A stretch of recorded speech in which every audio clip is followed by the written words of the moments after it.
start this again.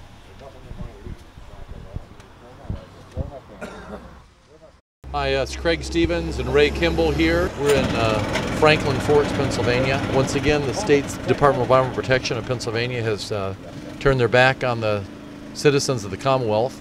We've got 3 families here in the Franklin Forks area. We're at the Hadlicks home. We're delivering water today. It's the first time we've had to deliver water to the Hadlicks. First time in Franklin Forks since a year and a half. They've been providing water paid for by WPX, the driller, but as good neighbors. They were not ordered to do it by DEP. DEP's taken no responsibility, and DEP determined that the water is contaminated here in Franklin Forks, the 3 families, but it was not caused by any of the gas drilling or industrial activity in the area. So obviously nobody's at fault. The DEP's out. The WPX has stopped delivering the water on Wednesday the 25th last week. The Hadlick family was down to about 75 gallons left of water. So we wanted to make sure they've got it with the truck that we've been using to get the families in Demick some water. Wait a second. The Department of Environmental Protection of Pennsylvania said that the gas drilling industry was not to blame for the contamination here. So when the families here asked what was the cause of the contamination, the DEP said they don't know. So our question to the DEP is, if you don't know what did cause it, then how do you know what didn't cause it? Right. 3rd grade science. Tell me what's going to happen to this. Well, they want to come and take it, but it sounds like the families here are not going to allow them to. It's on private property. No agreement was ever signed when it was put in.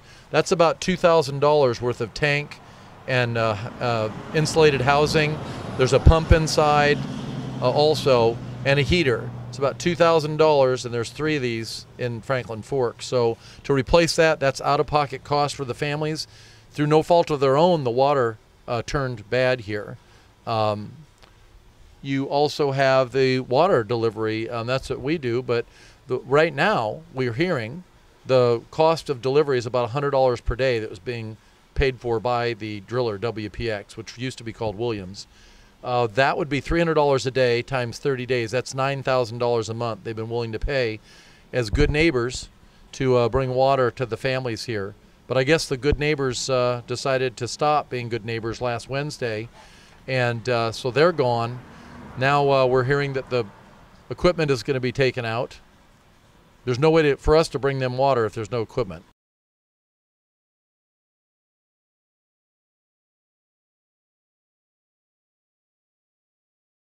So we would appeal to anybody that's making those decisions.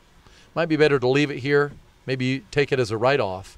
But if you're in New York State, take a wide shot, Bill. This is your future here.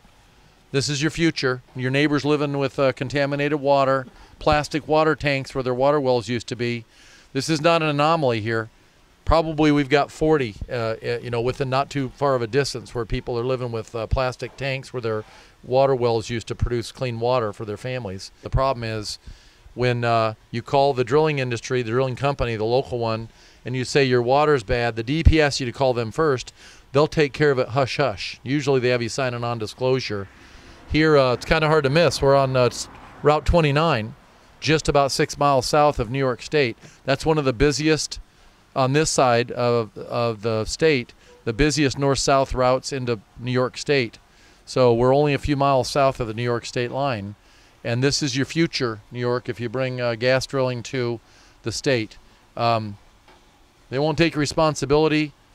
They put drill bits in the ground nearby and the water turns black or goes bad, gets a lot of methane in it, contamination of all kinds, uranium, barium, strontium, lithium, the list goes on. Manganese, arsenic. And right down the street there's a restaurant. They found 3 times the legal limit of arsenic in the water of a restaurant. So our focus here is the Pennsylvania Commonwealth owns all the waters of the Commonwealth, including the underground water and all surface water. They actually would lay claim to the water in this tank when it's full because it's an impoundment. It's a man-made impoundment instead of a natural impoundment. So we're wondering why, if the Commonwealth of Pennsylvania and the DEP, they own the waters of the Commonwealth, then they should also be responsible when the water turns bad, regardless of who did it or how it happened. And why we would have to rely on daily deliveries paid for as good neighbors by an industry that's doing work in the area. I have a feeling they're making a lot more than $9,000 a month on what's the drilling and gas production activity in this area. Our focus is we want, as neighbors, the clean water back. You're getting gas out of the ground. We want the clean water back for these neighborhoods. For some reason, nobody can provide that. So they have to bring water. By the way, this water can only be used for shower, laundering, and bathing. It cannot be used to drink because it went from a safe water source to a tank on the back of this truck, then from that tank to another tank. That makes it for external use only. The families still have to be provided drinking water. By the way, WPX has never done it. They've never offered drinking water to the families, and we find that very interesting that they're not allowing for the need for consuming water for cooking and drinking. So this is for bath, shower, laundry only, and we would also implore to the state that they should be providing some potable water, some drinking water in containers for these families until we can figure out what happened, since they've determined that the gas drilling in the area did not cause the problems. Yeah, we were taking care of for the last 2 years 9 families endemic. Now it's down to 3 right now, but it was about $2,000 to $2,500 a month to take care of 9 families. $2,000 to $2,500 a month? Per month to take care of 9 families. It was costing Cabot $33,000 a month just for the shower and bathing and laundering water. That didn't include their deliveries every week to the families for drinking water, which was in bottles or 5-gallon containers. So if we extrapolated the problems that are happening in Pennsylvania with the costs, the state of Pennsylvania would not like that bill.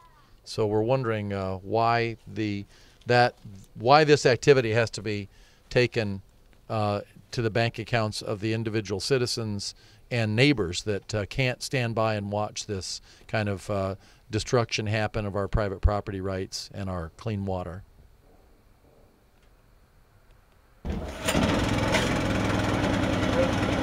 Hold it, right, hold it there.